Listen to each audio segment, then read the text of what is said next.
इस वक्त एक बड़ी खबर आ रही है। नूह हिंसा मामले से जुड़ी हुई कांग्रेस विधायक मामन खान को हिरासत में लिया गया है। भड़काऊ पोस्ट और बयानबाजी को लेकर मामला दर्ज हुआ था। जानकारी के मुताबिक हरियाणा पुलिस की एक एसआईटी ने अजमेर में हिरासत में लिया है। एसआईटी अब मामन खान को लेकर नूह पहुंचेगी। मामन खान पर कुछ भी बोलने को तैयार नहीं है हरियाणा पुलिस।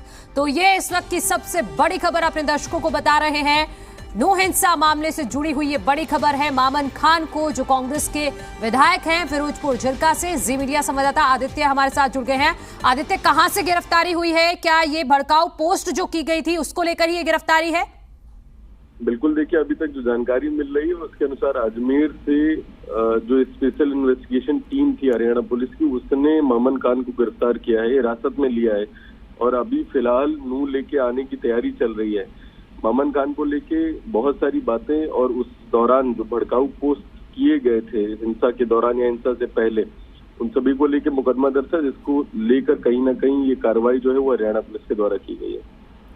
आदित्य, क्योंकि आज पंजाब हरियाणा हाईकोर्ट में सुनवाई भी हुई थी, जिसको लेकर विधायक मामन खान ने ये कहा था कि उन्हें राजनीतिक षड्यंत्र के तहत फंसाया जा रहा है और उन्होंने कोर्ट से एसआईटी की भी मांग की थी।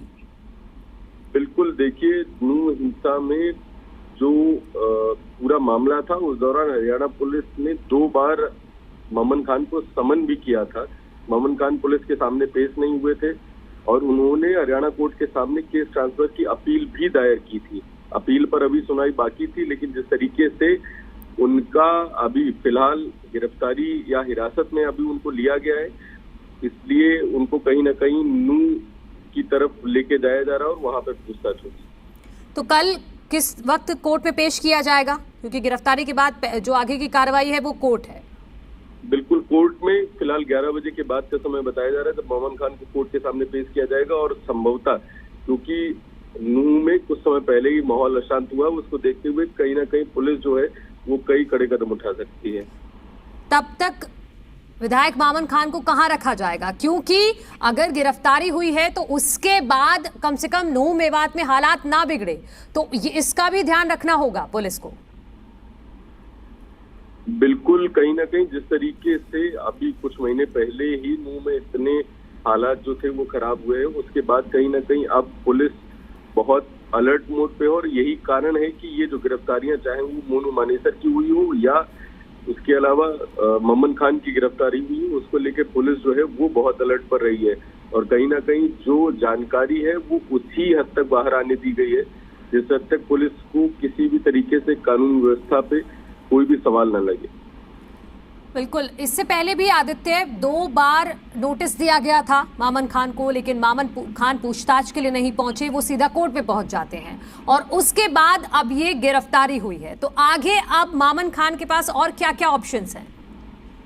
बिल्कुल, देखिए, मामन खान के पास इस समय कोर्ट के अलावा कोई ऑप्शन नहीं है और वो भी कोर्ट भी इस समय नूह कोर्ट के पास ऑप्शन है, क्योंकि उन्होंने जो जमानत मांगी थी हाई कोर्ट से, उसने नूह कोर्ट जाने के लिए कहा था इनसे, और इसके बाद अब नूह कोर्ट के अलावा इनके पास कोई भी ऑप्शन नहीं बचता और पुलिस अब जब इनको वहां पर सामने लेके पेश करेगी कोर्ट के सामने, वहां पर जो निर्णय कोर्ट के द्वारा आता है वही निर्णय सब मान्य होगा।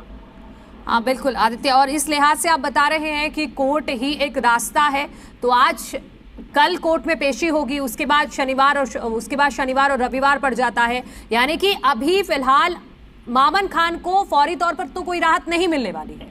बिल्कुल, अब ये बिल्कुल कहा जा सकता है कि फिलहाल मामन खान को किसी भी तरीके से कोई फौरी तौर पे जो राहत है वो मिलना बहुत मुश्किल दिखाई दे रहा है, क्योंकि जिस तरीके से पूरा मामला हुआ है या पुलिस ने जो भी कानूनी प्रक्रिया का एक कह सकते हैं कि जो शुरुआत की है वो बहुत अहम दिन है। कल शुक्रवार का दिन है, कल कोर्ट में पेश किया जाएगा, उसके बाद शनिवार इतवार पड़ता है। वाकई में कोर्ट में अगर कोई एक चमत्कार जैसा होता है उसको ही कहा जाए तो उसके बाद कहीं ना कहीं इनकी कार्रवाई पूरी हो सकती है, नहीं तो जिस तरीके से हाई कोर्ट ने इनको नूह कोर्ट से जमानत लेने के लिए कहा है वो मामन खान के लिए बड़ी मुश्किलें खड़ी हो सकती है। और आदित्य, आधार क्या रहा? भड़काऊ पोस्ट का जिक्र तो हम लगातार कर ही रहे हैं, लेकिन पुलिस भी एक मजबूत आधार के साथ ही गिरफ्तारी करने पहुंची होगी, तो आधार क्या क्या हो सकता है भड़काऊ पोस्ट के अलावा जो सबूत मामन खान के खिलाफ गए हैं?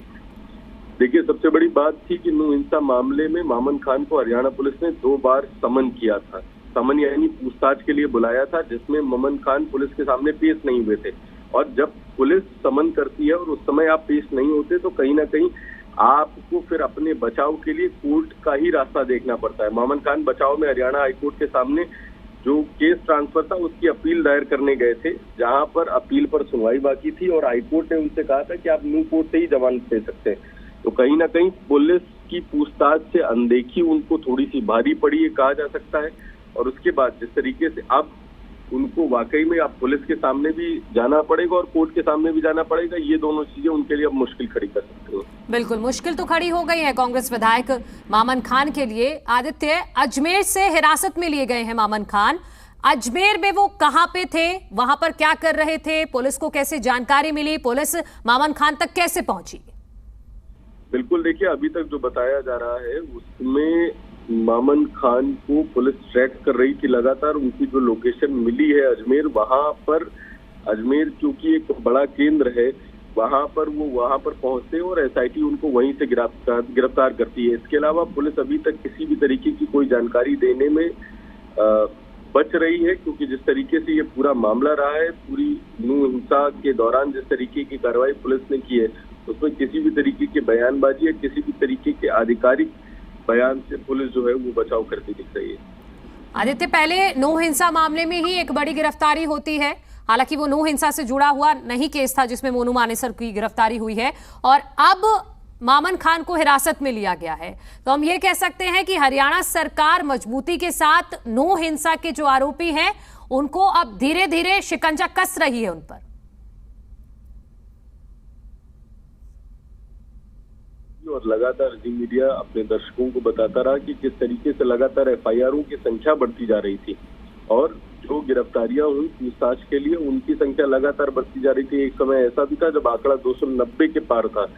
तो लगातार हरियाणा पुलिस या नू पुलिस कह सकते हैं कार्रवाई कर रही थी। गाँव से लोगों को जो भी वहां पर आरोपी थे, जो लोग वहां पर सीसीटीवी फुटेजेस और वीडियो फुटेजेस में दिखाई दे रहे थे, उन सभी को पुलिस लगातार उठा रही थी, पूछताछ हो रही थी और तमाम तरीके की कार्रवाई जो है वो चल रही थी।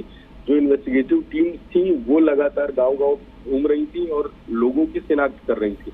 उसके बाद इस तरीके की मामन खान पे कार्रवाई होना वो कहीं ना कहीं एक बड़ा संदेश है, बड़ा संकेत है हरियाणा सरकार का भी और कहीं ना कहीं जो हरियाणा का पुलिस प्रशासन है उसका। और ये जो पूरी कार्रवाई है, चाहे वो मोनू मानेसर, क्योंकि मोनू मानेसर की जब गिरफ्तारी होती है तो बताया यही जाता है कि नू हिंसा के दौरान आईटी एक्ट के तहत मामला दर्ज हुआ, तब गिरफ्तारी हुई। उसके बाद जो प्रक्रिया हुई वहां पे वो राजस्थान पुलिस को और जो भी प्रक्रिया थी वो बात की थी, लेकिन गिरफ्तारी जो हरियाणा पुलिस करती है वो नू हिंसा में दर्ज आईटी के तहत मामले पे ही हरियाणा पुलिस ने मोनू मानेसर की गिरफ्तारी की। और अब मोमन खान की जब बारी है तो मोमन खान को भी लेके हरियाणा पुलिस इस चीज को लेकर आश्वस्त है कि नू हिंसा के दौरान हुई जो सोशल मीडिया की पोस्टें हैं या इसके अलावा जो पुलिस ने समन किया, पुलिस के समन को कहीं ना कहीं एक तरीके से दरकिनार करना, उसके बाद कोर्ट में अपील करना, केस मूव करने की बहुत सारी चीजें हैं जो मोमन खान के पक्ष में नहीं थी और उसके बाद उनकी जो हिरासत में उनके लेने की प्रक्रिया है वो हरियाणा पुलिस ने की। बिल्कुल आदित्य, जिस भड़काऊ पोस्ट का आप जिक्र कर रहे हैं उससे पहले जो एक वीडियो था जो नू हिंसा जब हुई उसके बाद वायरल होता है मोनू मानेसर को लेकर, खासतौर पर जो विधानसभा में कहा गया था मामन खान की तरफ से, क्या उसको भी शामिल किया गया है एज अ सबूत, एज अ एविडेंस? इस पूरी कार्रवाई पर कुछ भी कहना शायद ठीक नहीं होगा, क्योंकि विधानसभा में अगर किसी बयान पे कोई पुलिस कार्रवाई करती है तो उसके लिए विधानसभा के अध्यक्ष जो होते हैं उनकी अनुमति लेना पुलिस के लिए बहुत जरूरी होता है। तो पुलिस ने क्या वो पूरा प्रोसीजर फॉलो किया है? ऐसे किसी प्रोसीजर पर पुलिस अभी किसी भी तरीके से आधिकारिक रूप से हाँ कहने से बच रही है। और अगर पुलिस ने उस आधार पर कार्रवाई की भी होगी तो उसको लेके कहीं ना कहीं जिस तरीके से पूरा मामला सामने आया है उसमें